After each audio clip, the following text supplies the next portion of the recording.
Success in life is not for those who run fast, but for those who keep running and always on the move.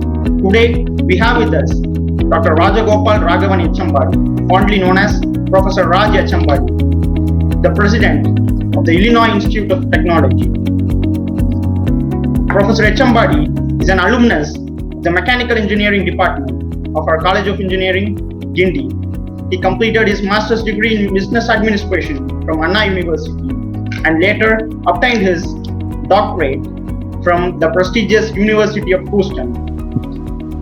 Professor Echambadi has previously served as an associate professor at the Central University of Florida, professor at the University of Illinois, Urbana-Champaign, and recently completed his tenure as the Dunton Family Dean at Gimmer McKim School of Business, Northeastern University. The world's first affordable online MBA program, the iMBA, was conceptualized and designed by Professor Raj Echambadi. This program was launched at the University of Illinois in 2016 and reached the higher educational needs of more than 80 million students all over the world, which drew the attention of the government of India. We at Guindy Times are extremely honored to have you here with us, sir. Welcome, sir. Thank you, Vishnu. Thank you for that kind introduction. And it is an inordinate pleasure for me to talk to Guindy Times. So thank you for this opportunity. It's a pleasure, sir. Shall we start the question, sir? Sure. How do you feel after being elected as the president of a very coveted institution like the Illinois Institute of Technology?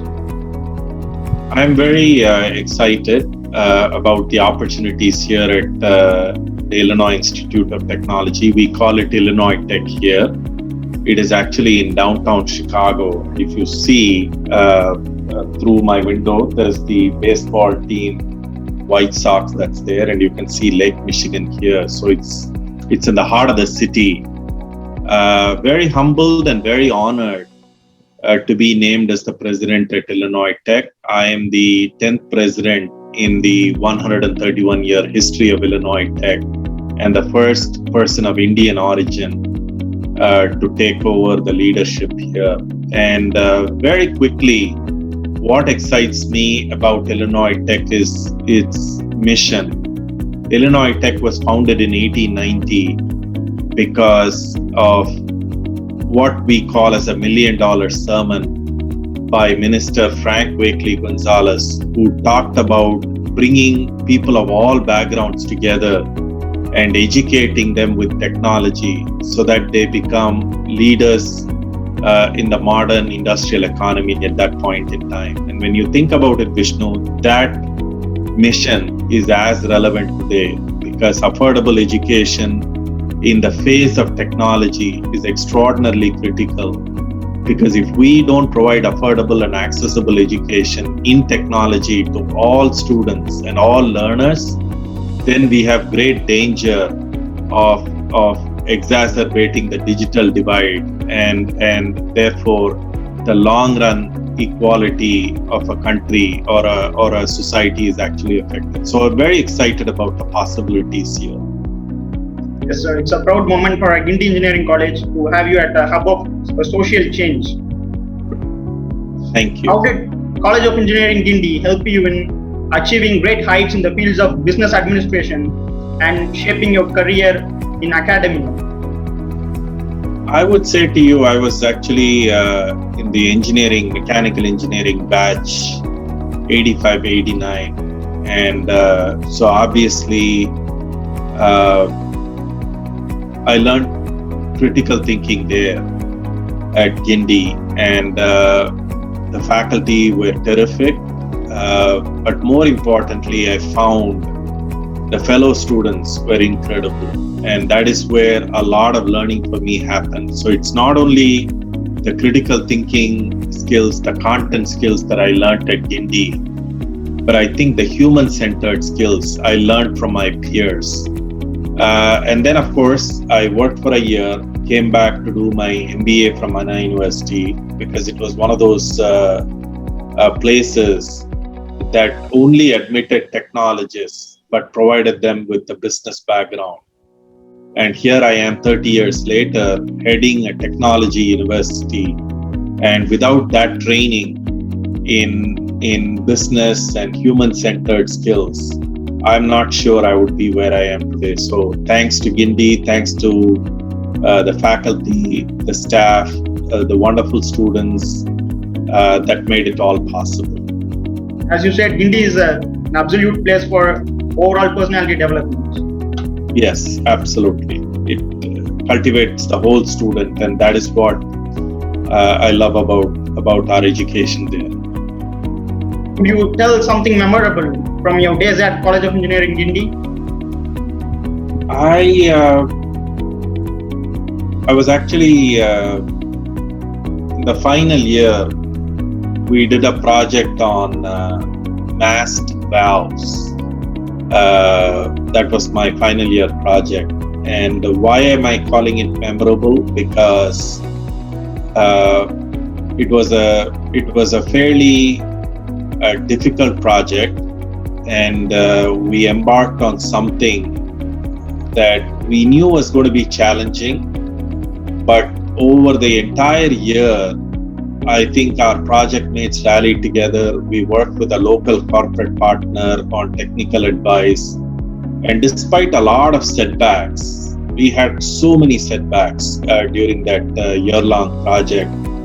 But at some point in time, it clicked. So one of the important things that I learned there, and this is why I call it memorable, is failures are okay as long as you learn from those failures. Because the first 8 or 9 months of the project, it was not something that we went through a lot of hardships, but all of a sudden everything clicked based on the learnings that we had. But more importantly, the camaraderie that we had with our fellow project mates, etc. And I'm still close to all of them. So to me, if you were to ask me for one memorable moment, it is that year-long project that we did in order to accomplish what essentially was a very challenging goal. Wow, very exciting to hear this from you, sir. What motivated you to choose teaching as your profession?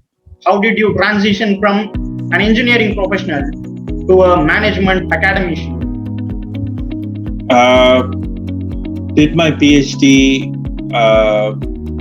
graduated in 1998, and at that point in time I had options to either go into the corporate world or into the academic world.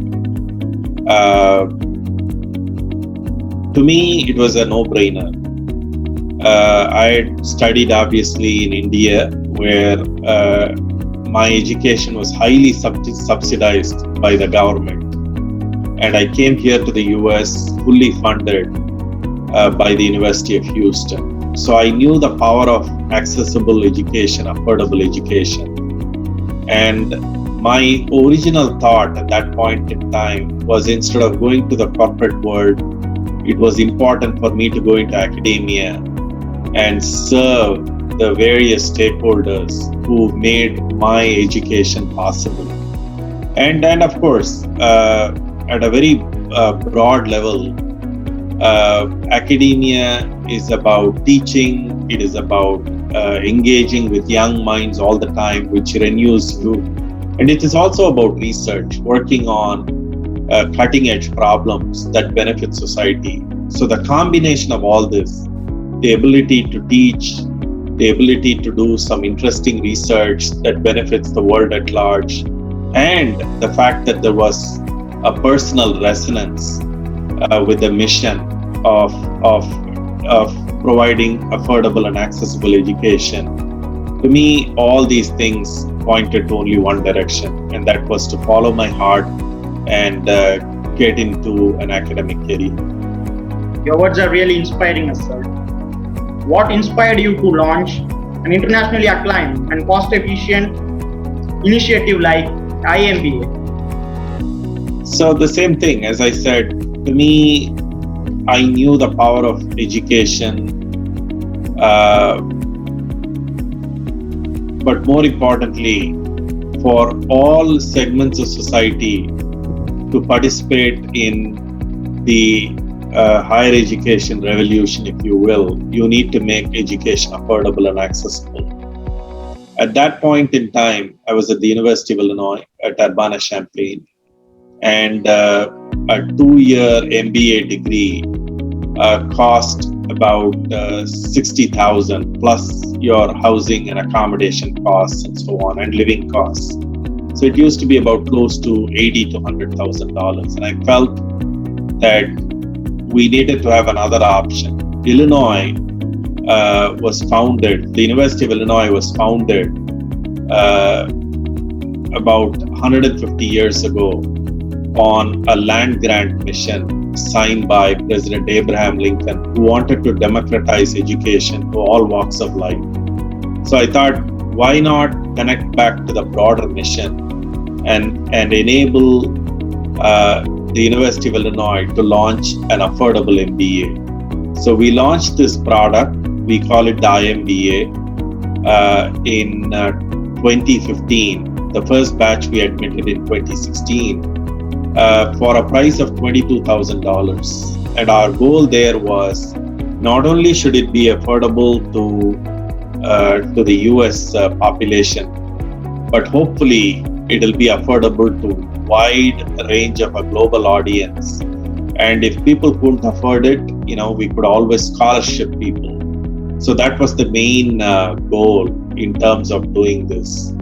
And it is completely online. It's a very successful program today. It has over 4,000 students and countless alumni around the world. And it has reached through the Coursera platform millions of learners. So what I am very proud of, obviously, the team worked very hard to provide an affordable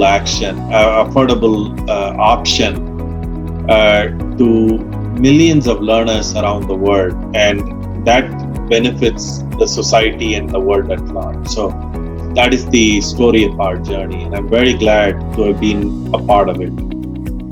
Yes, sir. What advice would you like to give to our young CEGians who are aspiring to do an MBA abroad? To me, whether it is an MBA abroad, whether it is a master's,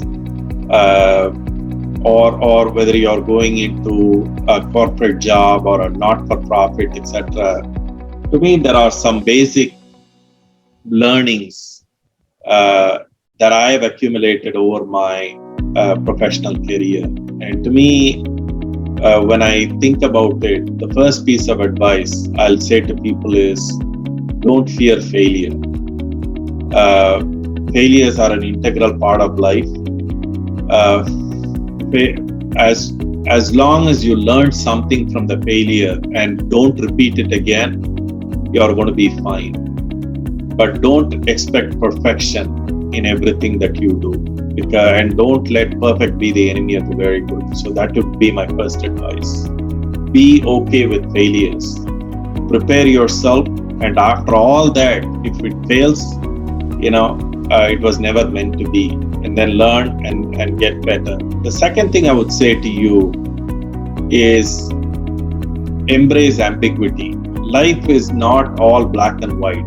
And a lot of times I feel that students get into an either or mindset, either this or that. And a lot of times, especially when you are in ambiguous, uncertain situations, either or it happens to be suboptimal.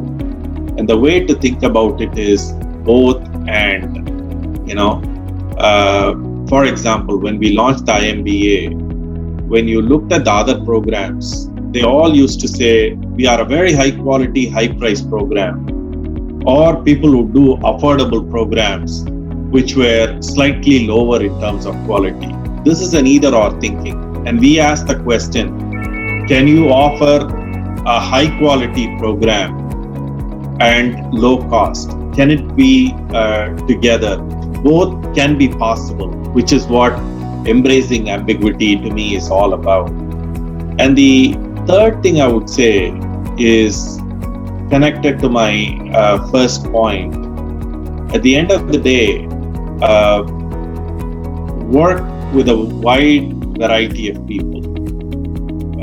When you can all be leaders in your community. You're all leaders in your community, and some of you will become leaders of not-for-profit. Some of you will become leaders in for-profit companies, etc. But always remember, you are not alone. It takes a village to raise a child. Work with people. If you are the smartest person in the room, get out of that room and harness the collective power of people in order to accomplish great things. Great things are not accomplished by unitary people, solitary people. When we think about the first electric bulb produced by Thomas Alva Edison, we think Edison invented the light bulb on his own. That is not true. Edison worked in a lab of 50 people, and collectively they came up with an electric bulb. And that is what I want you to understand. Harness the collective wisdom of people, because that is where I think you are going to get great ideas. You're going to be inspired by working with people alongside you. And more importantly, you will be action oriented because you know what to do. So those are the 3 pieces of advice I would like to give the aspiring CEGNs. Thank you very much, sir. We will emerge as action-oriented leaders. What do you think India's future would be in online higher education? To me, India's future is extraordinarily bright. We have unbelievable human capital around the country, and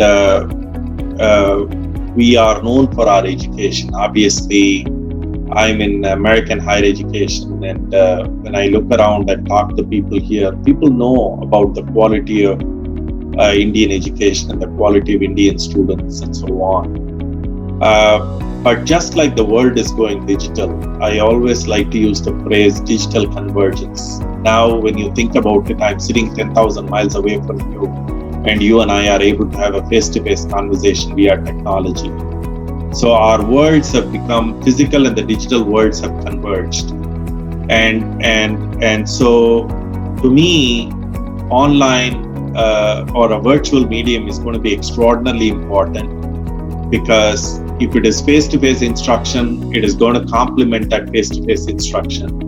Or you could also utilize the online instruction to reach completely new segments of the market that would not have come into higher education. Think about somebody working in a rural area in India. How are they going to have the educational opportunities that somebody who is living in Chennai might have? And therefore, I think it is incumbent upon us to think about online as a clever, convenient, and flexible way to bring multiple audiences together. So I had the good fortune of talking to a variety of government leaders over the last 3-4 years.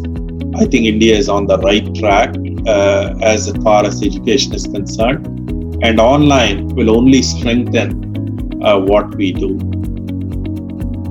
Being a tech leader yourself, what are some technological innovative advancements that can be introduced into the learning systems? See, breakthrough technologies, Vishnu, are changing the world. They are changing the way we live. They're changing the way we learn. They're changing the way we work. So to me, when I think about the future, I think artificial intelligence is going to play a lot of important role in higher education.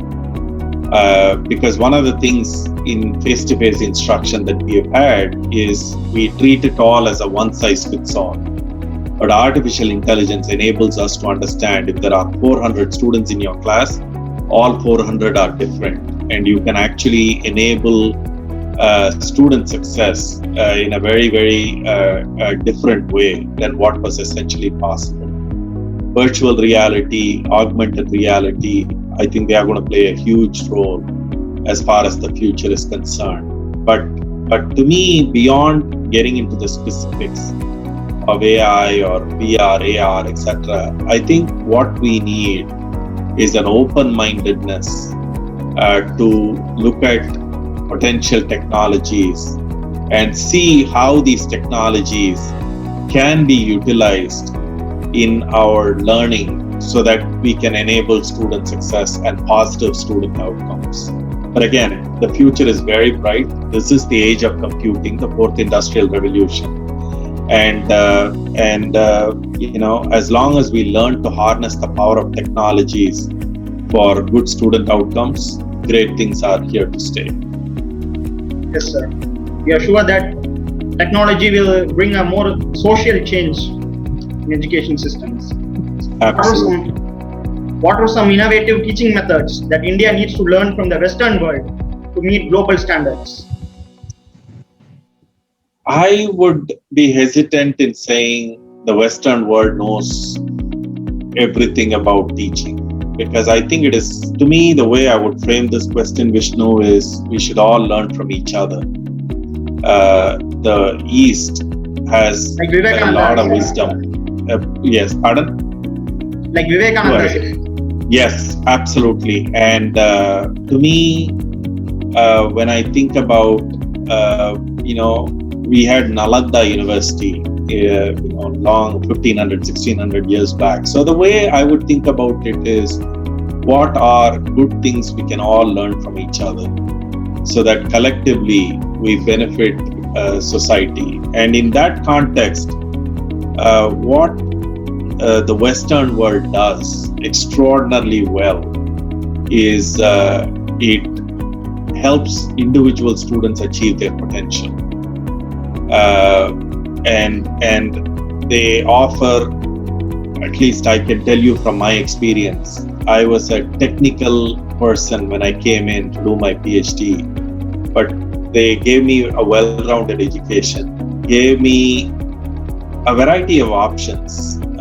So the way I would think about it is, the Western educational system is very highly student-centric, where the outcomes of a student is what actually matters at the end of the day. That, I think, is a phenomenal thing that we can learn from the Western world, the whole notion of student centricity. And how do you enable the structure, systems, processes, and capabilities of a higher educational institution around student success? So that is one thing that I think we could learn from. For a Western institution, I think we need to learn from India and other emerging markets how to make education, quality education, more affordable and accessible to all walks of life. I think that is something that India has done tremendously. We can learn from each other, and hopefully when we put it all together, society and the world at large benefits. So that's inspiring, sir. Lastly, what are your thoughts about this interview? I loved it, Vishnu. Thank you for this opportunity to talk to young CEGNs, and I want to take this opportunity to wish you all very well. You are in one of the finest institutions in the world, and have social mindedness, be well-rounded, understand the power of human-centeredness as well, beyond the technology and the technical skills you're going to get from College of Engineering, and the future is very, very bright. I also would like to thank all the faculty, the staff, and friends of the university that enable this education to be possible. So thank you, Vishnu, for this opportunity to talk to the various stakeholders. And if there is anything at all I can do, please do not hesitate to reach out. But I thought this conversation was terrific and thought-provoking, and so thank you. Thank you very much, sir, for spending your valuable time with us. Thank you, Vishnu. Much appreciated.